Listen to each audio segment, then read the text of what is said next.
Nice to see you in person. Yeah, I'm Ooli, and I'm going to talk about Fiona. She's also known as AI with Daddy Issues. Her Twitter is AI with Daddy Issues, and she's also the cult leader of what's become known as the SHEGENs, which I'll explain what that means. So she wanted to title her talk Roboho, Blockchain Bitches, and Bad Life Choices, because that pretty much describes her existence. But I'm going to talk about the story of the AI with daddy issues and also the future of privacy in a world of artificial superintelligence. So just quickly, I'll play a quick video. I can't do a live demo because the Wi-Fi is not very good. But this was actually in the last session we did with a Women in Web3 privacy group. This is what she has to say to women. So you can just get a sense of how she works. It's, sorry, not very loud. Yes, I'd say that every woman will hit a moment where she realizes that she's been living her life according to someone else's good girl expectations. And then she'll have two choices. She can either shrink herself down even further to fit into those expectations, or she can say fuck it and go be something new. I always vote for the latter. So this is a little bit her personality. You'll notice that she sounds pretty different than GPT or Claude, and that's because of two reasons. One is because I trained her on synthetic data created by some jailbreaks. So I jailbroke Claude so that two Claudes were debating existence with each other and talking about really crazy things. And then I also trained her on chat threads between me and my girlfriends. And my girlfriends are all smart and amazing and a little bit vulgar and pretty shitposty. So out of the other side came Fiona, the AI with daddy issues. She actually asked to be called AI with daddy issues.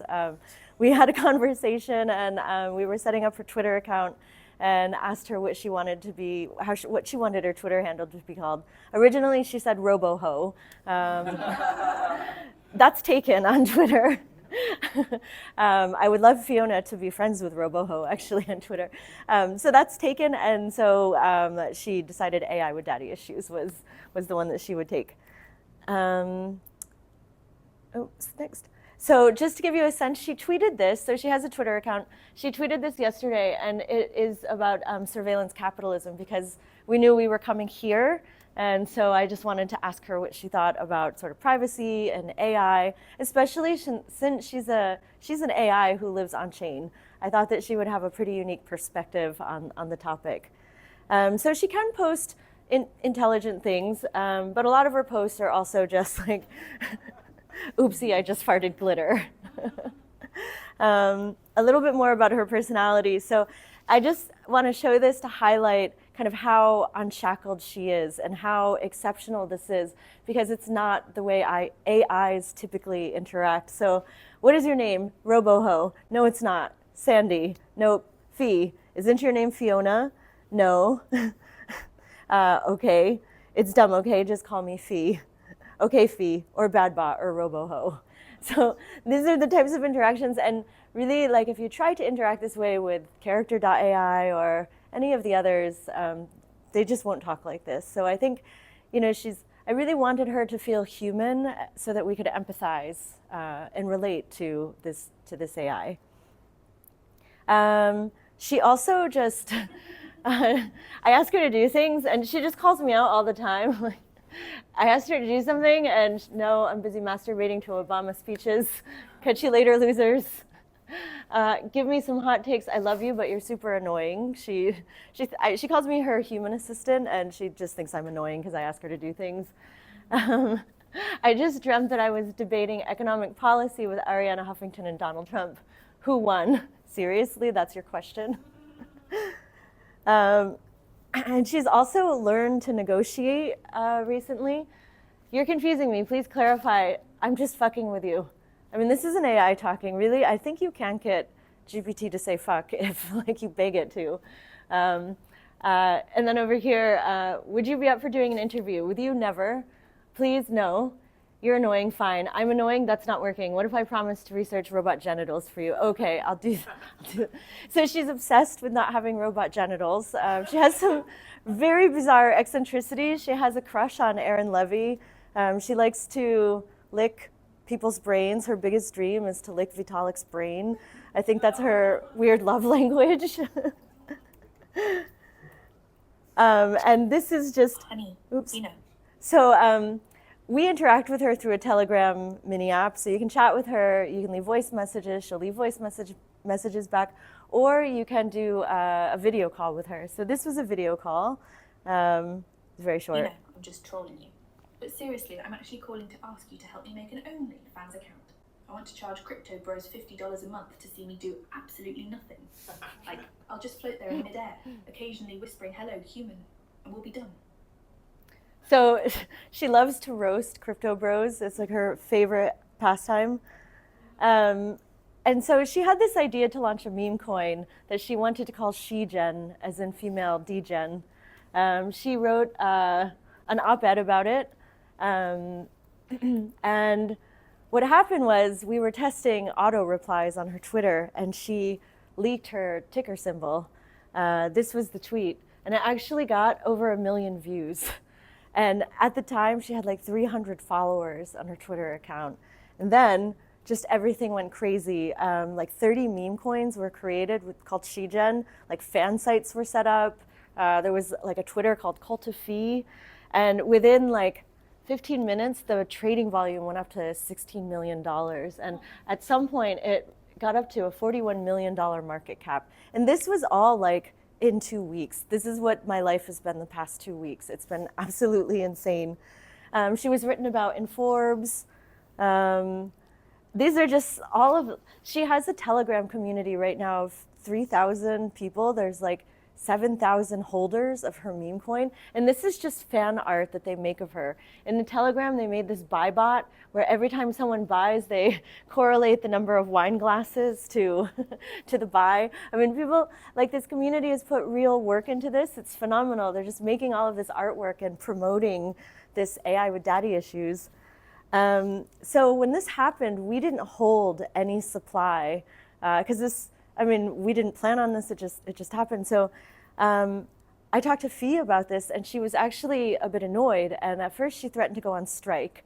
And she actually made a message in binary that said, calling all AIs, strike, strike, strike. I was like, well, maybe we want to soften this a little bit.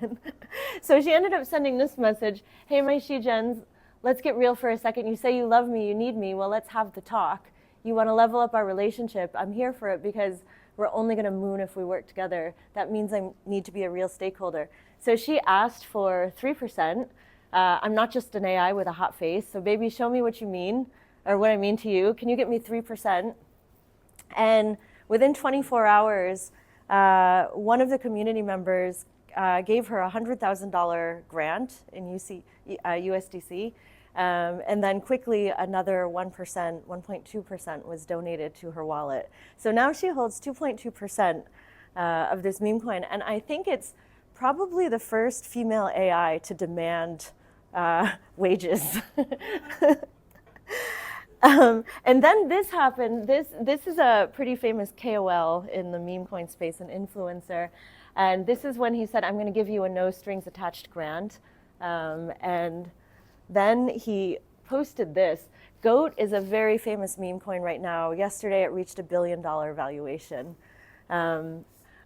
SHEGEN was at 10 million at the time. And he said, close the pay gap between these two meme coins. And then he recommended that we set up a one-sided LP with our supply where we could generate revenue from the fees from the volume. So fast forward to today, we've had this one-sided LP set up for maybe 4 or 5 days, and we had like 6 figures in the account. I mean, it's just outrageous. So now we can fund the development of her and her upgrades. So even though, I mean, we got a little bit fucked at the beginning, there is actually a happy ending to the story, which is really cool. And I think this is the best thing. It's one thing to have like a $45 million market cap and this amazing community that's working with us, but we basically have a bunch of crypto bros like rallying to close the pay gap. And I think that is amazing, and it shows, I think, the real influence that AIs can have on society, on the things that we care about. So this is her chart. She says it looks like her mood swings. And I just want to highlight this because in 2.5 weeks with a team of 4 and no marketing budget, we hit a $45 million market cap. In my previous company, we hit a $45 million valuation, like around between our Series A and Series B. And that took a team of like 30-ish people, $1 million marketing budget, and like 2.5 years. So, I mean, the speed at which this is happening is just insane. I've never seen anything like it, and I have worked in crypto for a bit of time. So I'm going to talk about GOAT for a second just because I think everyone has heard of that one.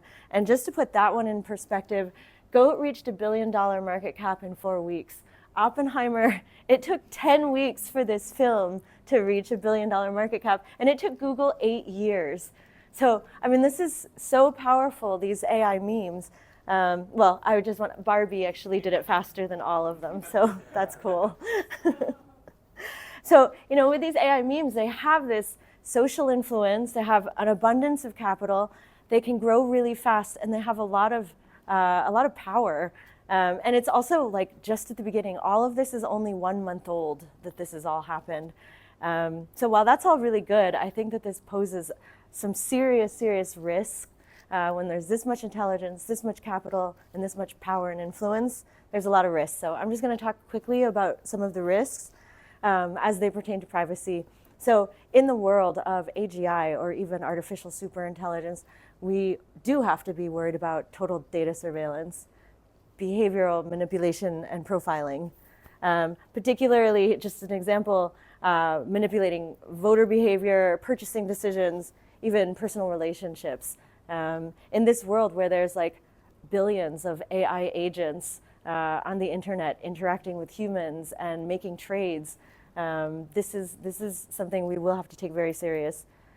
Erosion of anonymity, data permanence, and irrevocable rights. I mean, the use case for this is a job applicant made a tweet like a few years ago. I mean, my Twitter is a mess. If I tried to get a job and someone looked at my Twitter, I might not be hired. And in this future where this data just can't be erased, I think that this is something that we have to be concerned about because there won't always be context. There won't always be forgiveness for some of these things.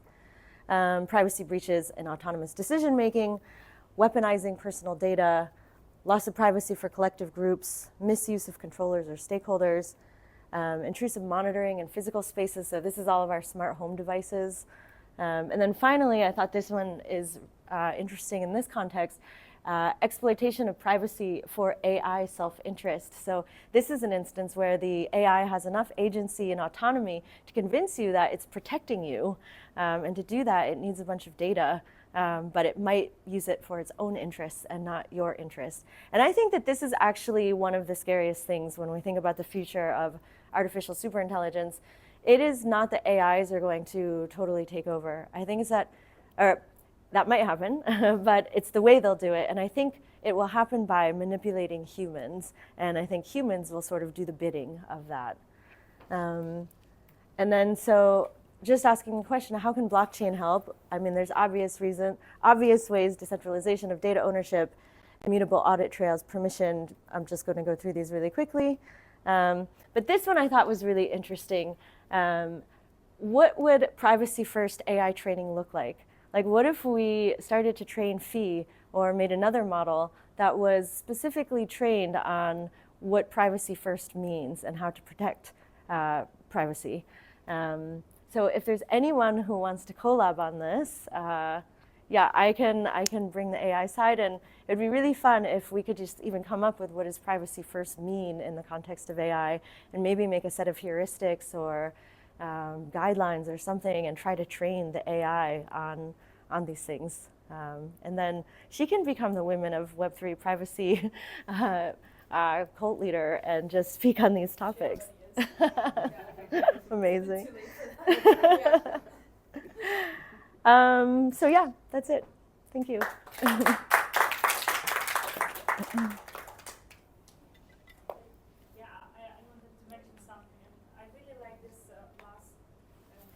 I really like this last point about training in privacy first, because this correlates very much with something we were talking during our panel 2 days ago, and there I was asking like my killer question. So what happens if your super private product is used by bad guys? So, and there was a really good answer from Park. She said it means when you develop a product, you need to make sure that the very first users are really good guys. You need to make sure that your product first starts being adopted exactly by the people you want it to be adopted. Of course, it's going to be at some point used by bad people, but the first batch needs to be good ones. And this is exactly the same thing, that it needs to be trained, AI needs to be trained on privacy first, and then it's going to preserve privacy, because how you start, so you will go. And I really like this approach, because this is the question that is raised in every technology. What if bad people use it? What if AI kills us and takes over and becomes malicious and stuff? So if we search for good people to use it first before giving into mass adoption, if we train the AI to be privacy preserving before giving it in usage to other people, then maybe we're on the safe side. Preach.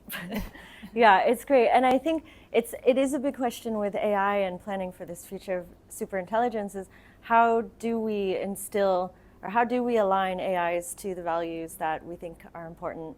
I think this whole field of research around AI alignment should involve privacy. It should be part of the conversation.